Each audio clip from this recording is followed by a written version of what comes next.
Good afternoon. It's a pleasure to be here. My name is Rafaela Guedes, Senior Fellow from the Brazilian Center of Institutional Relations. Um, and I'm here with Doris Hiam Galvez, author of Design and Sustainable Prosperity. And I'll briefly introduce her because the most important will be really to listen to the presentation and learn from you. So Dr. Doris is pioneering a resilient and sustainable regional prosperity by de-risking resource investment, leading system-wide solutions, enabling resource investment to be catalysts to sustainable regional prosperity. With 3 decades of global senior leadership experience in resource sector, she has driven innovative strategies to de-risk investment, unlock resource responsibility, and foster collaboration.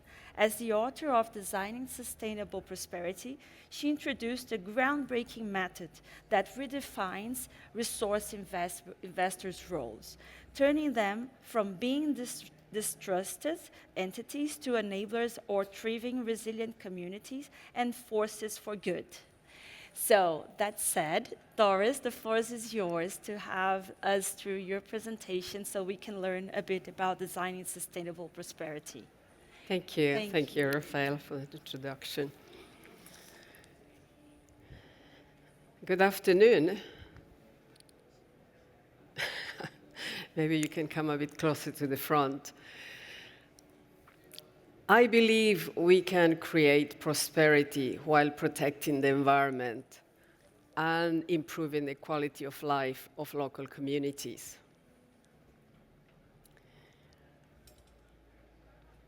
Through my work driving transformation globally, I witnessed the contrast of wealth and poverty. Evidence that whatever we are doing is not working. Projects are taking longer, it's costing more, and investments are at risk. So the old way isn't working, so we need a different way, and actually it is a different way. It has taken me 15 years to listen, learn, develop, implement, and publish Designing Sustainable Prosperity. We will call from now on DSP, so Designing Sustainable Prosperity, DSP, so I don't have to say all these 3 words.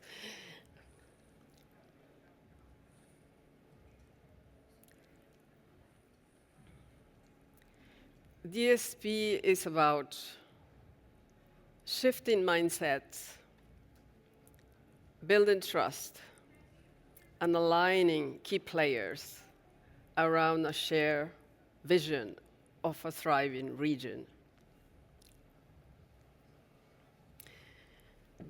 So I would like to invite you to shift from wherever your mind has been, all the things you need to do and all the distractions, into here and now, and join me through that door to explore and reimagine what's possible in these resource-rich regions.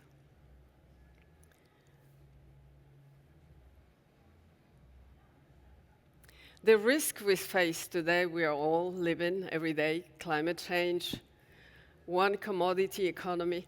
I think I want to make a little bit of time on the one commodity economy. Most of the natural resource-rich regions have one commodity economy. And not everyone can work in mining. And therefore, there is this contrast of wealth and poverty.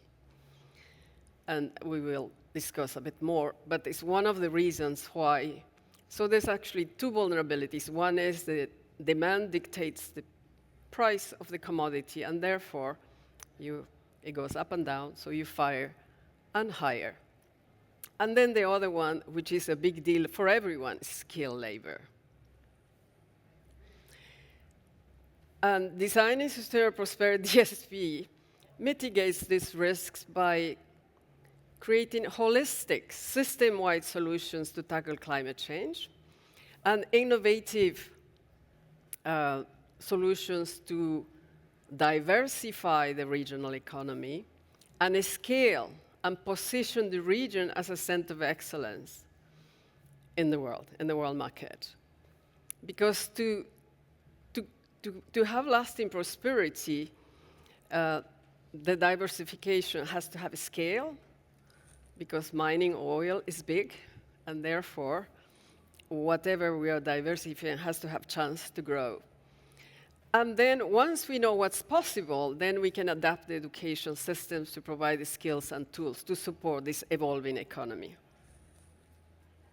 So let's look at through a project. This is a mining project. It can take 15 to 20 years, 10 years, but most likely 20 years for a decent-sized project, or as much as 30 or even longer. So in the horizontal axis is time, and in the vertical axis is economic activity. So the red curve represents mining, and the yellow curve represents the suppliers. They follow mining, they provide, because mining builds capacity, there people come to the town, so therefore there is support industries that follow the mining.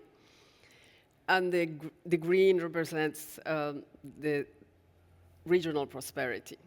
So when mining reaches full production, as you can see the flat curve, let's see. So you have economic jobs for everyone, and there's a boom, but it's going to end. It's a finite, and therefore all the jobs dry out, but the legacy never ends. It could be 500 years, and imagine if anybody has a budget for 500 years of legacy. And so the yellow follows the same trend, because it's supporting the main driver of the economy. But it's the green curve that we are after, the regional prosperity from day one. So the big shift is, rather than being mining-centric mindset, to focus, the priority becomes the region prosperity. Because that's what's going to stay in the region. And mining becomes an enabler of that region diversification of the economy. And ideally, if you do it at the very beginning of a project, it is ideal, because you have a chance to work with the key players and explore the whole possibilities of the ecosystem, all the potential to figure what's possible for the future, and then you build trust from the beginning.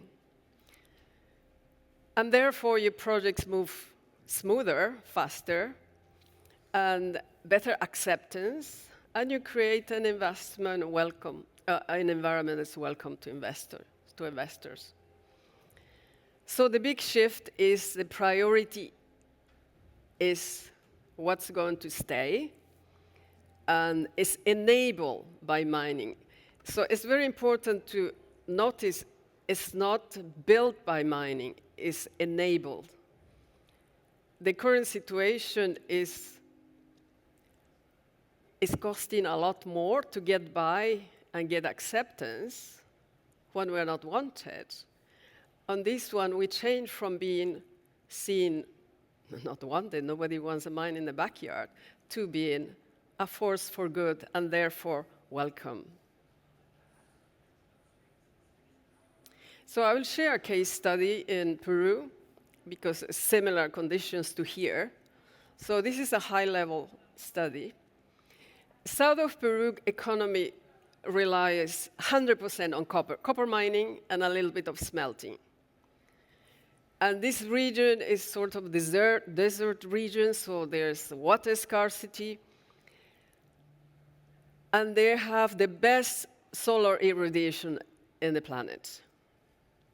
As you can see, Canada is not the best, but still profitable solar energy in Canada, better as you come down to the south, and the best on Earth is right there. So no water, burning in the sun, but also they have good geothermal, this volcanic area. And there's another huge potential, which is they have these smelters, and they have these operators who are really well trained, one of the best operators in South America, I would say, in the world.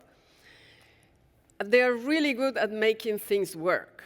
They specialize in these high temperature processes. And so let's just keep in mind, no water, huge solar potential, geothermal, and unique skills and complex thermal processes. So what's possible with that? So that's the system we came up with. So I'll go back for a minute. So the idea we came up is similar to what they are doing here in Middle East, the NEON example, the direct desalination of seawater with solar energy. It's a thermal process, and therefore unique skills that can be transferred into this technology. So this can solve the problem of water. So as you can see, the smelting and mining enables the solution of clean and affordable and abundant energy, and that solves the water issue, and this to open the door to agriculture. Not just fresh produce, but value-added food products that also use drying process. So the key here is they are usually technology buyers, like many other resource-rich countries. So they will shift from being technology buyers into really being good at making work these complex thermal processes work, and they can export that knowledge. So how can they apply on this example? The solar desalination is expensive. So they can adapt to the region, and since they're really good at making things work, they can make it economically viable by using higher temperatures, because they know very well how to remove the heat before the process gets out of control. So they can use that skill to perfect this technology, make it economically viable, and become the center of excellence making these complex thermal processes work. So we focus on the knowledge economy because they have to hone some IP to compete in the world market. So now, how is DSP done? So I draw this picture. I'm not a painter, but I feel compelled to probably put a visual with my poor skills of painting. So it really focuses on the hidden potential.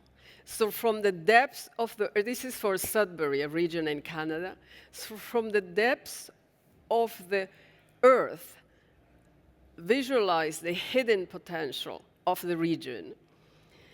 And from the depths of the human beings, the innate skills that are dormant in many cases, how to allow to emerge. And from that position, design and co-create the future of the region. And I have two twists in the design, because before we design, the first twist is really to change, to think differently about ourselves, way beyond our reference points. The second is about the region. In many cases, we say, nothing can be done here, we try this, we try that. But think differently about the region so that we can co-create the future, a thriving, vibrant, resilient, and sustainable economy for generations to come. And this is for Sudbury, so I'm just going to. So one of the key inputs is geoscience. You won't see in any development using subsurface potential. So we use these integrated natural resource models to figure out what's really the potential, subsurface potential, in terms of water. What's the whole water cycle? What's the condition of those water reservoirs? Because water is the goal of the future. In regions that are water scarce, but also in regions that are water abundant, because it's contamination as well. So it's very important to first have a really good picture of the whole water cycle. And then energy, sources of energy, faults. There's gases, there's all kinds of storage sites for CO2, for nuclear waste, for gases, and so on. But also with trace elements, soil quality. So very important to visualize the hidden potential of subsurface, and then layer surface potential that everybody can see, and then the climate impact. Then you have a really good idea of what's possible in a region with science, with facts. So it's all about seeing the unseen. And then the design follows 7 steps. It can be done in 4 days. First is a team put together, or maybe 30, 50 people, diverse skills, government, academia, private investors,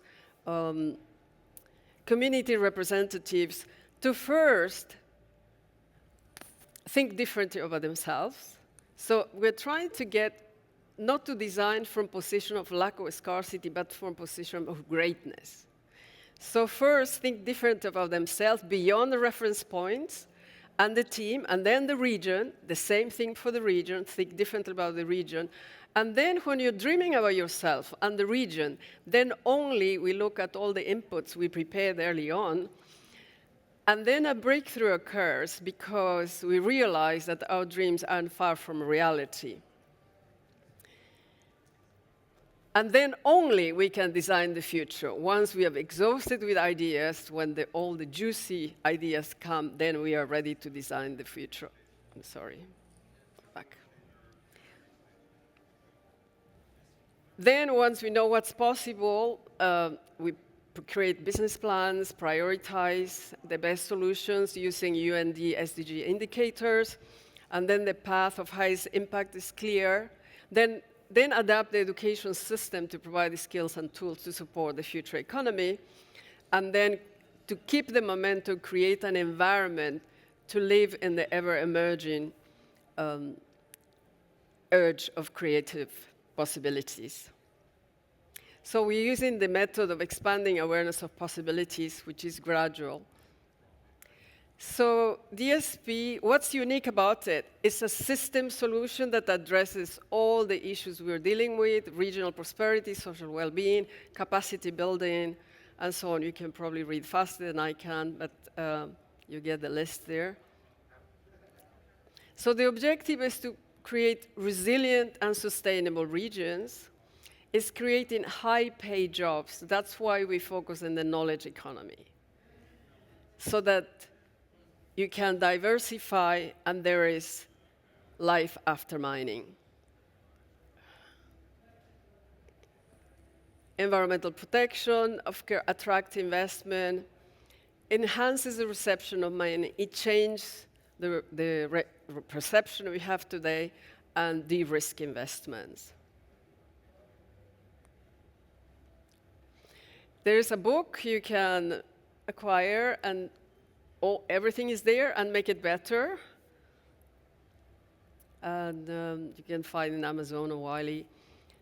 So I think we have an opportunity to reimagine our relationship with nature and work together to come up with balanced solutions for generations to come. Thank you.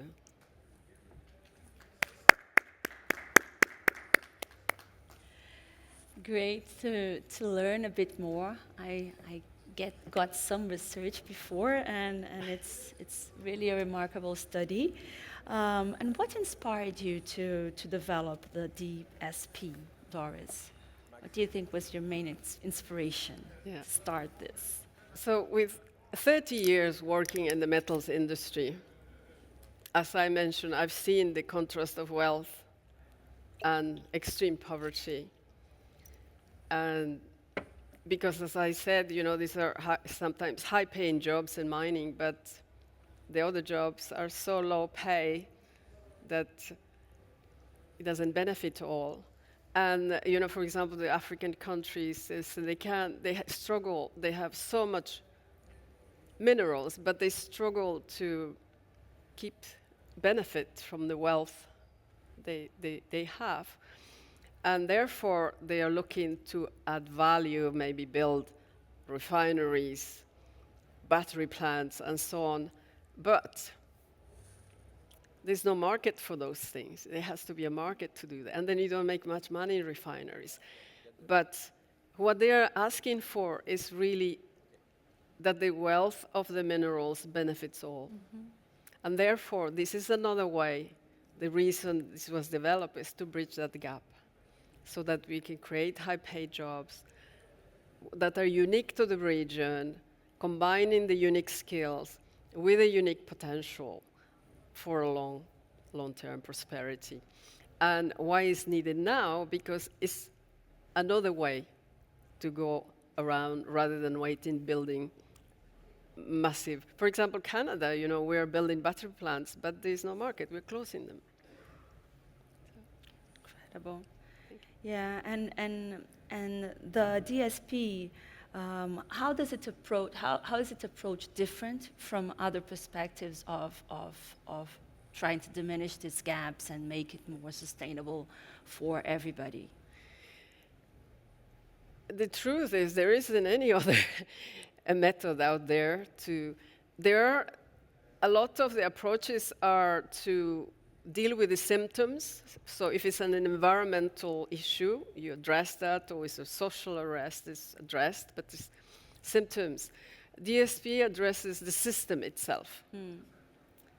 So it's putting together all the stakeholders and from diverse interests and targets, and together align through a common goal to co-create the future for the region. And therefore, it's a system solution for long-lasting prosperity. So, and when thinking, you mentioned you came from Peru. yeah. And in the region, as well as in Brazil, we have indigenous communities. So how does these communities fit into the DSP? They are the ones who stay in the region forever. They are the ones impacted while mining comes in and leaves. So therefore, they are an integral part of the process and use the connection to the land and their wisdom to make sure we address the most urgent needs, but also by getting involved from day one, exploring all the possible opportunities for a future ecosystem. There is trust built, and then, of course, you keep the culture they don't want to lose while we're achieving development. And I think that what would you say would be the key takeaways for policymakers and investors looking to use this framework? Yeah, it's a de-risking investment, and for policymakers is you are creating prosperity that will last beyond resource extraction. And for investors is, you're aligning profitability with trust and stability. And the mining company can be a catalyst for something much greater, which is sustainability and equitable future for all. A legacy. Yes. So I think with that, we ended the panel, but definitely will read the book. And thank you for sharing. Thank you for those who were listening.